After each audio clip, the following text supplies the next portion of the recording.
Part 14. Once when I had been saying that though it seemed to me that a conventional descriptive passage encumbered the action at the moment of crisis, I liked The Shadow of the Glen better than Riders to the Sea, that is, for all the nobility of its end, its mood of Greek tragedy, too passive in suffering, and had quoted from Matthew Arnold's introduction to Empedocles on Etna, Synge answered,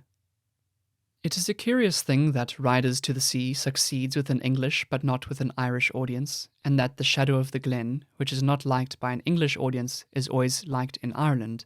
though it is disliked there in theory." Since then, The Riders to the Sea has grown into great popularity in Dublin, partly with the tactical instinct of an Irish mob, the demonstrators against the Playboy, both in the press and in the theatre, where it began the evening, selected it for applause. It is now what Shelley's Cloud was for many years, a comfort to those who do not like to deny altogether the genius they cannot understand. Yet I am certain that, in the long run, his grotesque plays with their lyric beauty, their violent laughter, the Playboy of the Western world most of all, will be loved for holding so much of the mind of Ireland. Synge has written of the Playboy, "Anyone who has lived in real intimacy with the Irish peasantry will know that the wildest sayings in this play are tame indeed, compared with the fancies one may hear at any little hillside cottage of Gishala or Carraroe or Dingle Bay." It is the strangest, most beautiful expression in drama of that Irish fantasy, which overflowing through all Irish literature that has come out of Ireland itself, compare the fantastic Irish account of the Battle of Clontarf with the sober Norse account, is the unbroken character of Irish genius. In modern days, this genius has delighted in mischievous extravagance, like that of the Gaelic poet's curse upon his children. "There are three things that I hate: the devil that is waiting for my soul, the worms that are waiting for my body, my children who are waiting for my wealth and care neither for my body nor my soul. O Christ, hang all in the same noose." I think those words were spoken with a delight in their vehemence that took out of anger half the bitterness with all the gloom. An old man on the Aran Islands told me the very tale on which the Playboy is founded, beginning with the words, "If any gentleman has done a crime, we'll hide him. There was a gentleman that killed his father, and I had him in my own house 6 months till he got away to America."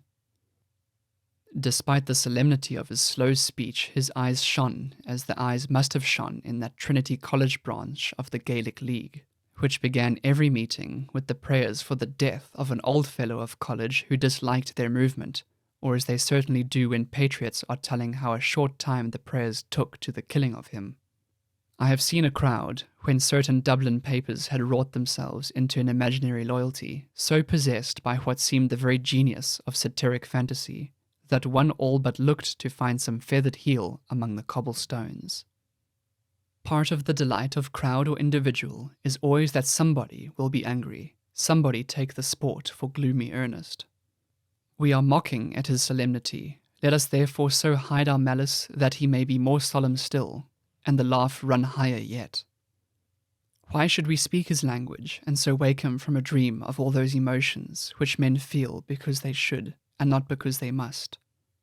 Our minds, being sufficient to themselves, do not wish for victory, but are content to elaborate our extravagance, if fortune aid, into wit or lyrical beauty. And as for the rest, there are nights when a king like Conchobar would spit upon his armouring, and queens will stick out their tongues at the rising moon.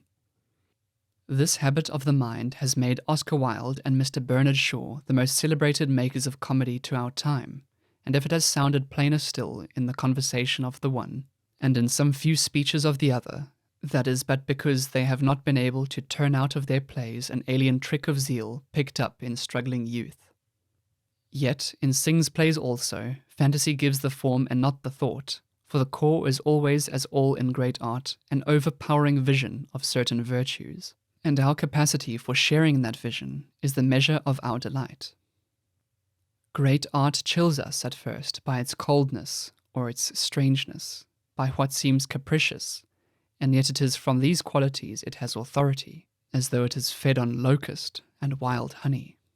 The imaginative writer shows us the world as a painter does his picture, reversed in a looking-glass that we may see it, not as it seems to eyes habit has made dull, but as we were Adam, and this the first morning. And when the new image becomes as little strange as the old, we shall stay with him, because he has, besides the strangeness, not strange to him, that made us share his vision, sincerity that makes us share his feeling. To speak of one's emotions without fear or moral ambition, to come out from under the shadow of other men's minds, to forget their needs, to be utterly oneself, that is all the muses care for.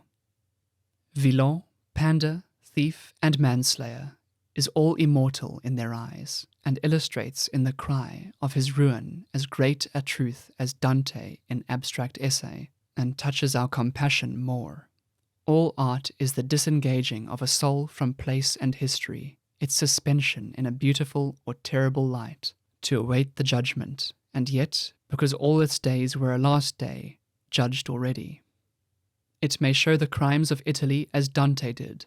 or Greek mythology like Keats, or Kerry and Galway villages, and so vividly that ever after I shall look at all with like eyes. And yet I know that Cino da Pistoia thought Dante unjust, that Keats knew no Greek, that those country men and women are neither so lovable nor so lawless as mine author sung at me, that I have added to my being, not my knowledge.